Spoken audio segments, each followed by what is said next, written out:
Hello, beautiful people of the world.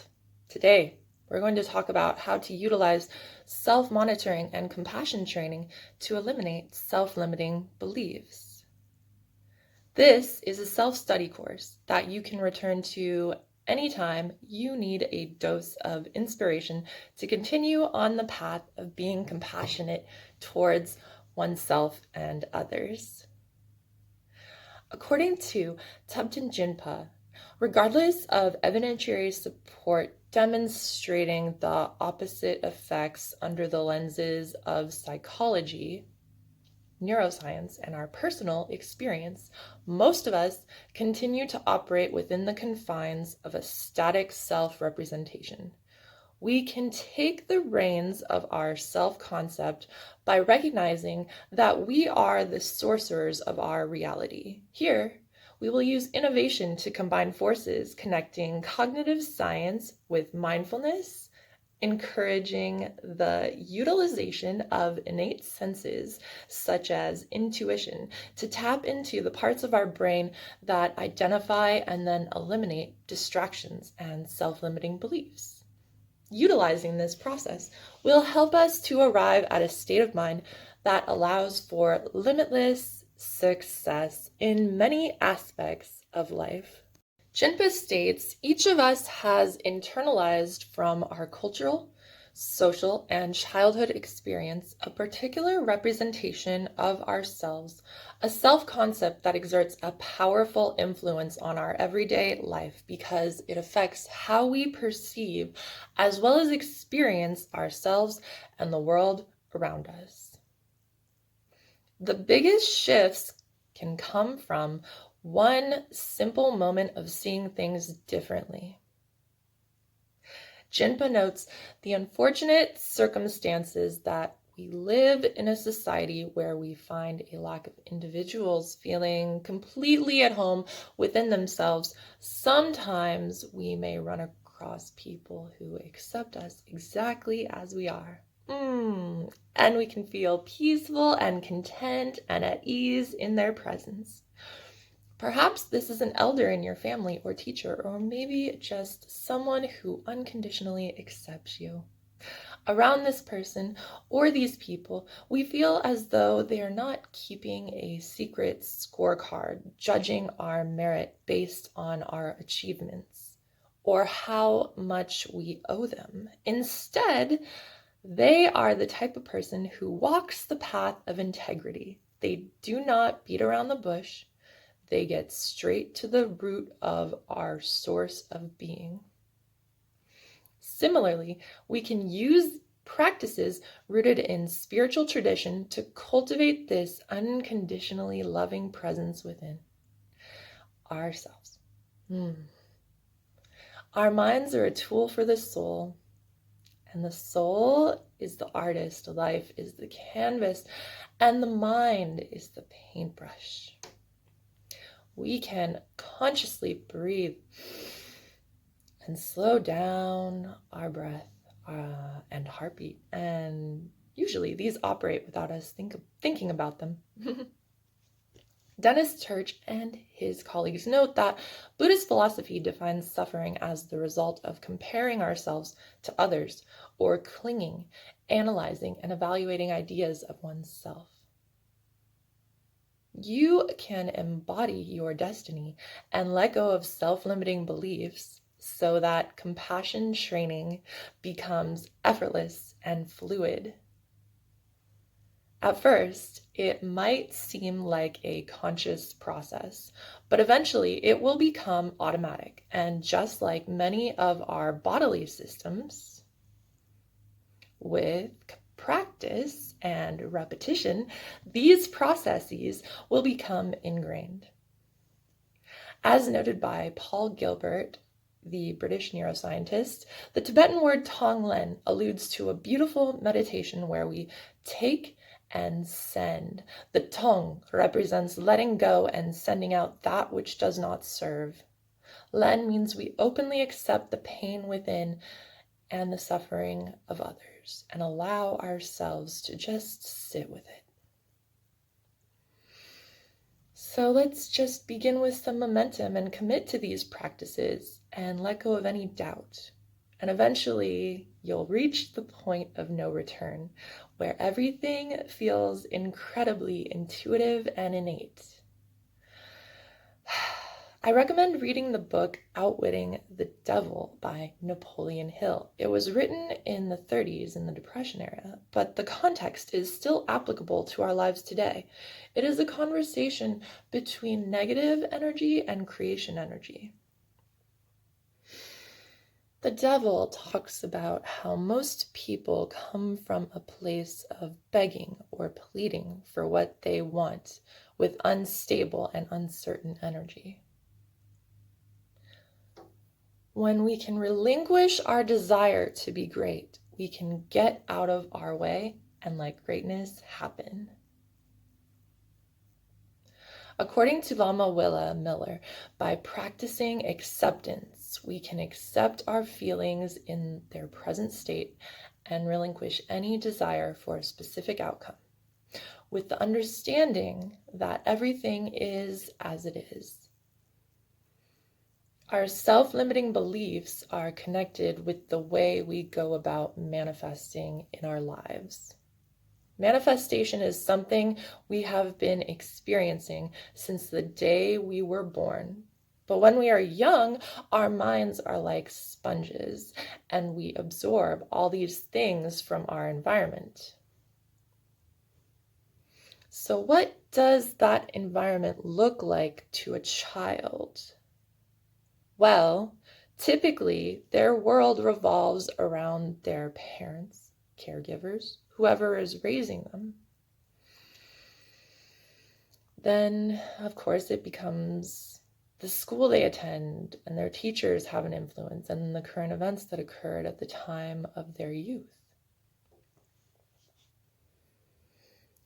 We don't think things through as children, so whatever you experienced as a child, you accepted. Eileen Fullchange notes that parenting styles determine whether a child will develop cognitive empathy and emotional intelligence. Whatever your parents told you about the ways of the world, you most likely accepted as the truth. So whatever relationship you witnessed between mom and dad, or mom and boyfriend, or mom and mom, or dad and dad, or grandma and grandpa, whoever, whatever you saw as a child occurring between the people who raised you, you accepted as the way things are. So I'm going to ask you a couple of questions. Feel free to pause this video at any point if you need more time to reflect on your answers. So what was on the news at the time when you were a child?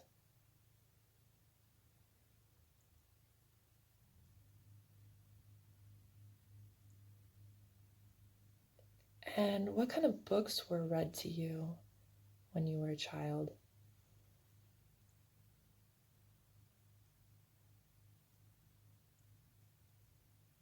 And if you grew up below the poverty line, you may view money and success as scarce resources, and so will attract that energy into adulthood.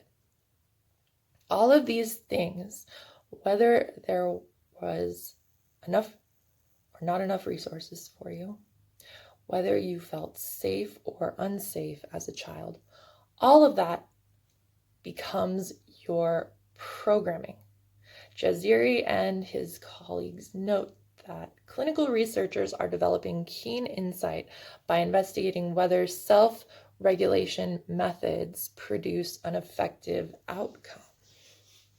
You can use self-monitoring techniques to rewire your subconscious programming. When you have this awakening of choice, you can honor your experiences endured through childhood. But that does not mean you have to continue to live your life that way. You can choose something different. You can choose new beliefs. You can choose new ways of dealing with these pains and mental blockages from your past. You can choose to cut the cords of your past if that's what you need. You can choose to use your past to help others. How you see your programming determines how you use it. So I encourage you to take some time to understand your programming and the way you were wired as a child, so you can begin to make more conscious choices, sculpting a life that moves beyond your wildest dreams. Think about how many people have not experienced this awakening of choice. There are so many people in this world who are still working with the programming they received as children, playing out in their daily lives, unhappy with their circumstances.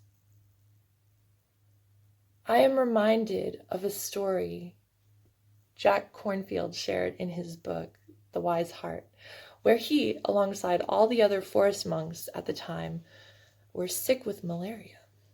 The monastery elder came to visit him. Their loving and kind presence made the sickness bearable. This just goes to show that kindness from others makes our suffering more tolerable.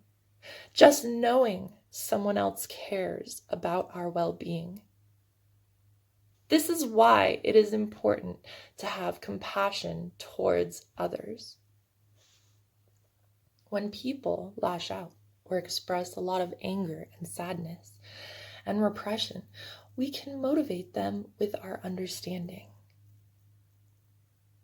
Jack Kornfield goes on to discuss the merits of cognitive science discoveries in the 1980s. The Italian scientist Giacomo Rizzolatti and his co-workers unearthed a group of brain cells that are referred to as mirror neurons.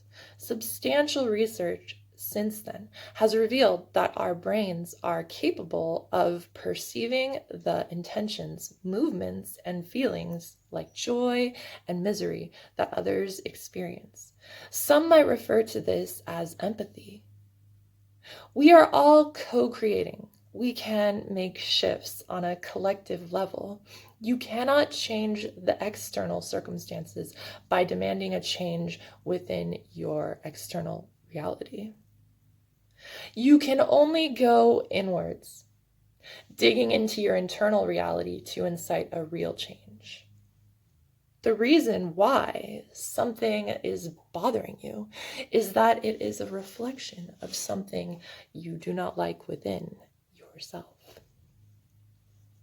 This is deep shadow work. There are unintegrated parts of yourself that run on autopilot. If you want to change something, go inside first. Your internal state of consciousness determines your frequency, how you show up in the world. I invite you to pull out your favorite notebook or journal and a pen and paper and fill out these questions. But first, let's take 3 cleansing deep breaths. In through the nose.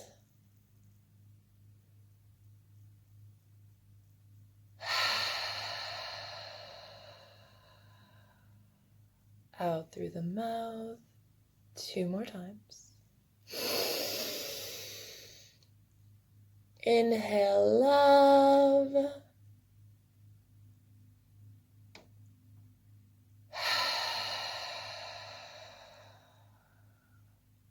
Exhale, pain. Inhale, love. And exhale all the things that do not serve you. Now that we've given our nervous system a chance to calm down, it will probably be easier to sit with these questions. Again, feel free to pause this video at any point if you need more time. How do you see yourself?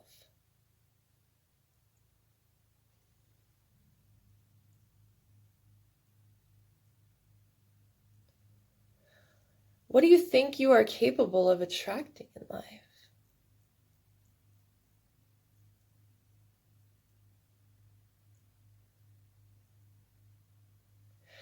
If reality is simply a 3D playground and this life is a reflection of what's going on inside of you, what would that look like?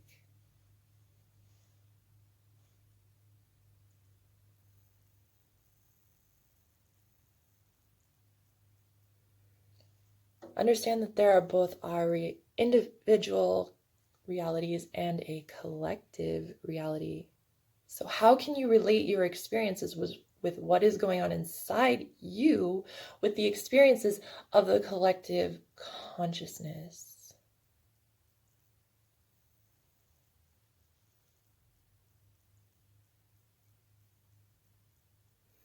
The work that you are doing, these internal shifts are not just impacting you and your life, but also impacting your family, friends, lovers, coworkers, perhaps people you mentor, perhaps students if you're a teacher, perhaps employees if you're a business owner or manager. So if you can get out of your way and exercise a willingness to show up and do this work, it is much more likely that you will create ripple effects for the world around you. Sometimes it can be challenging to see things in this way because we can be so enmeshed in everyone else's opinions and lives and desires.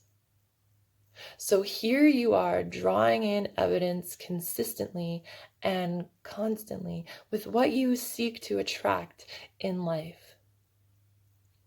Elko Widgdix notes that these changes occur within our reticular activation system, which was discovered in the laboratory of Horace Magoon.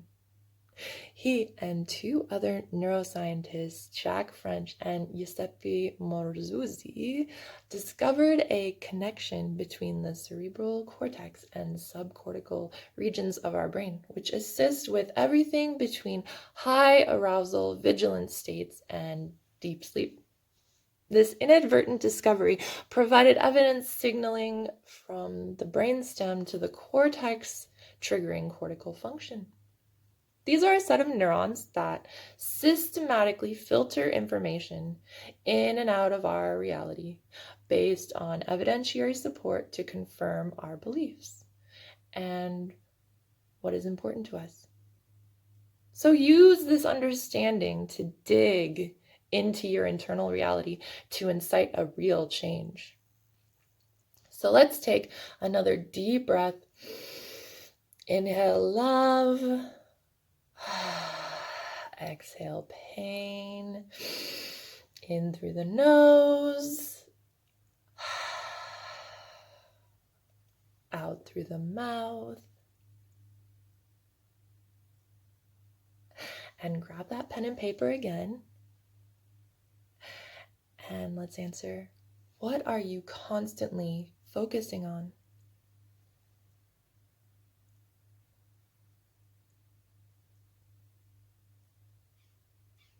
If you're constantly focusing on what you want, you're going to bear witness to more evidence proving that what you want is possible and what you want exists. However, if you are always focusing on what you do not want, then you will continually receive information showing you a reality you do not want, demonstrating to you that your dreams are not possible. And here you are. Henry Ford once said, whether you think you can or you think you can't, you're right. Which emphasizes that your reticular activating system filters your reality and impacts your attitude, which determines your success or failure. Chinpa notes, there's nothing wrong with having a self-concept. The problem is that most of us fail to appreciate that it is just that, a concept of our mind developed through our experience.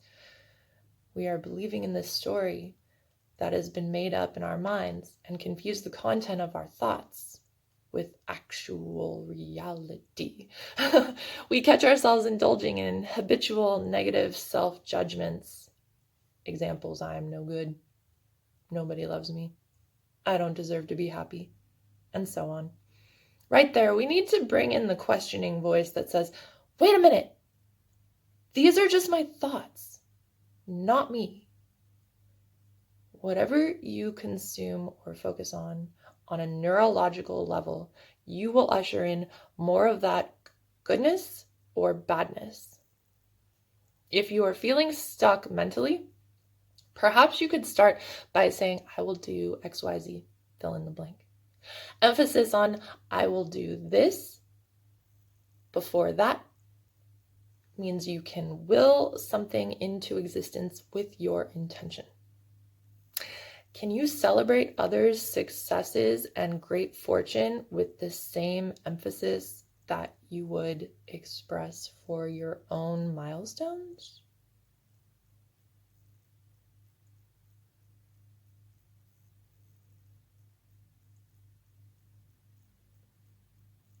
Remember, the reticular activation system is going to filter in happiness for you. So if it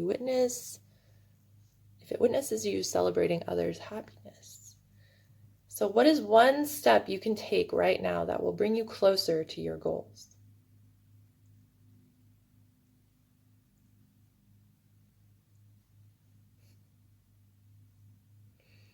Do not force action to occur. This is about bringing your destiny into the now, into your body, into your nervous system, so that you can create neural connections that are going to serve you. Pay attention to the conversations you have with others. Your subconscious mind is not only constantly listening to your self-talk, it is also paying close attention to your perceptions of your friends and loved ones. It listens to everything you consume on social media, and it takes things quite personally, deeming the things you focus on the most as quite important.